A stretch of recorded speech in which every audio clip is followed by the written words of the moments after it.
President Biden said that the U.S. will make what he called long-term security commitments to Ukraine, that what's happening now is just the start of the negotiations.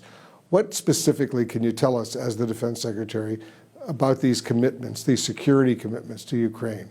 Well, first of all, just a word on the summit. Wolf, this was an historic summit, as you know.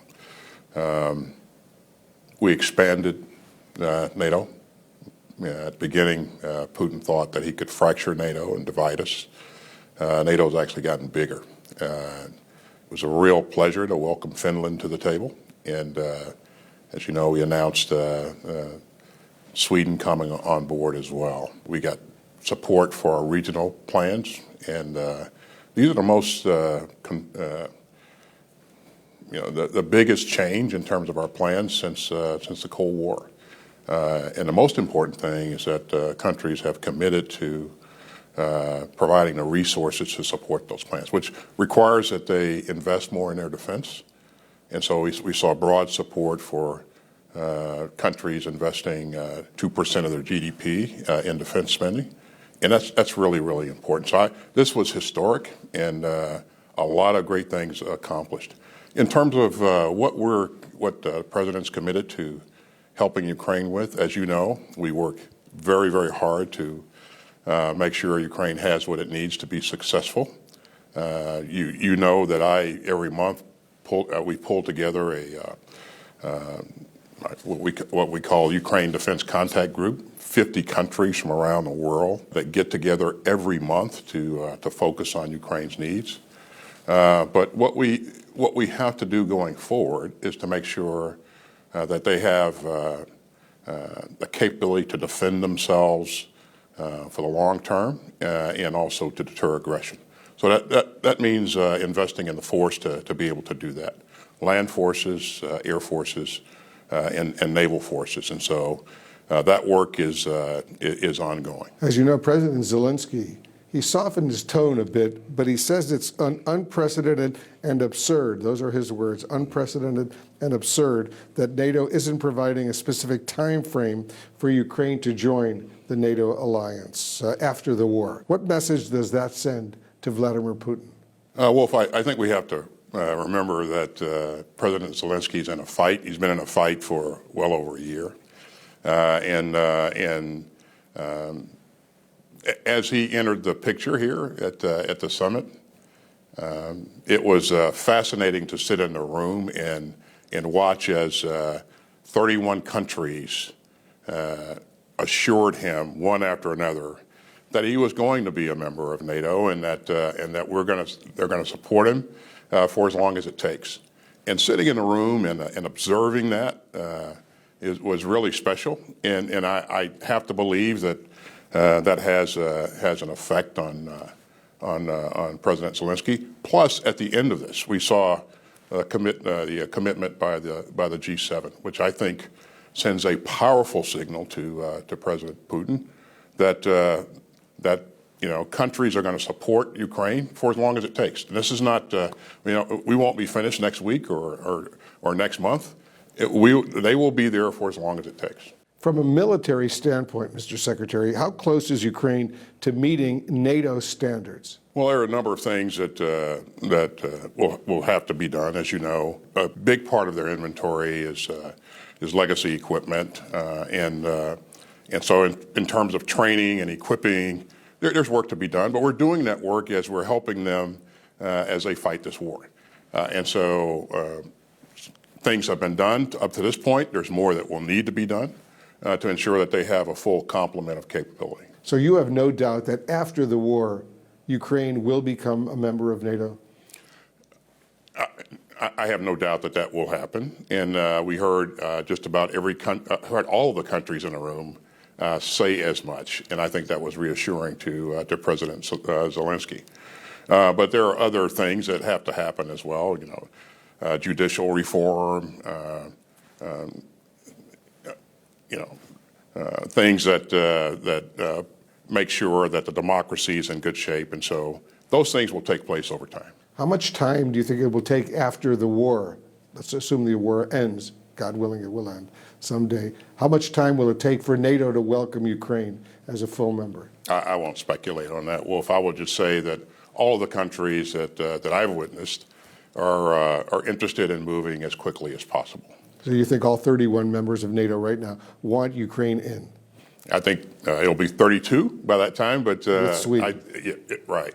But I do believe that everyone wants Ukraine to be on board. As I said, Sweden is now set to join NATO.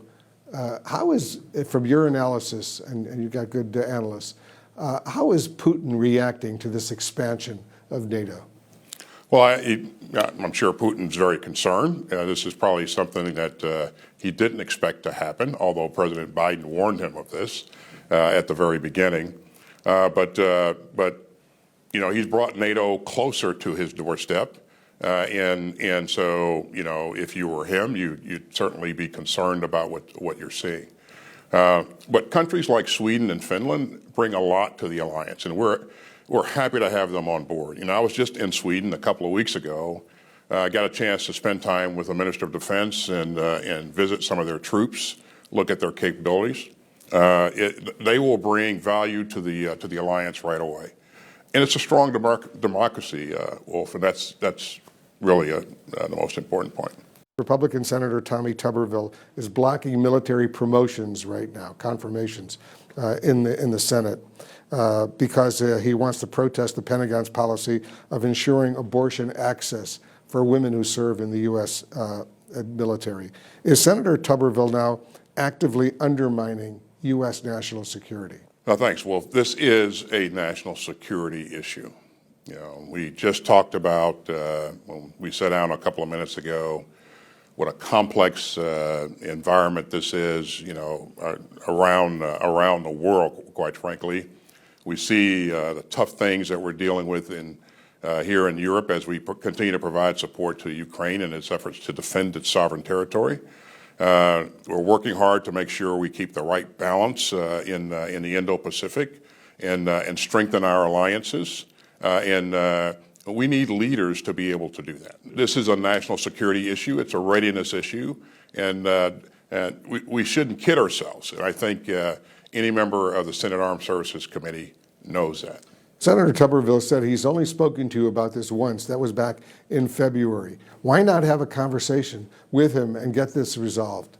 I will. Well, I certainly will continue to engage him. Yeah. But you're not doing it right now. I mean, the last conversation was in February. It was in March, end of March, but yeah, I'll engage him. You'll talk to him, and your message to him will be? He needs to lift the holds, Wolf. This is a national security issue. It's a readiness issue. Other conservatives are using the annual Pentagon's defense bill to repeal the Pentagon policy of helping women who serve in the military or serve in the Defense Department get abortions. Is that something you're willing to deal with, to negotiate with them? Well, if we have a policy that enables our troops to get access to non-covered reproductive health care, and I think that's an important policy. I think our troops don't get to choose where they're assigned, and certainly we want to make sure that our troops are not disadvantaged because they serve in the military. They have the ability to have access to non-covered reproductive health care. 1 in 5 of my troops, Wolf, is a woman. And our women they provide tremendous value to this force. I'm proud of them, and I think we need to do everything we can to take care of them. So the bottom line is that the Pentagon will continue to pay for travel, for example, for women to go to other states if necessary to get an abortion. That's our policy. Has there been any movement in trying to reestablish military-to-military communication between the U.S. and China, either with you and your counterpart or at the staff level? Well, we have reached out at multiple levels, Wolf. I think you've heard me say a number of times, it's really important for countries with our kinds of capability to be able to talk to each other so that we can manage these relationships. We don't seek a contentious relationship with China. You know, our relationship is one of competition. And so I think, as we continue to sail the international seas and fly the international skies, we want to make sure that we are that everyone is doing things in a safe manner, and we certainly are doing things in a safe and unauthorized, safe and authorized manner. How worried are you about a potential, God forbid, confrontation between the U.S. and China involving Taiwan? Again, this is something that we always have to be prepared for, Wolf. But I've said before that I don't see a confrontation as either imminent or unavoidable. So, but having said that, it's my job to make sure that we have we continue to maintain a credible deterrent in the Indo-Pacific, so we can help to promote a free and open Indo-Pacific. And the most credible deterrent is a combat-capable force, and that's what we have today, and that's what we'll continue to have in the Indo-Pacific.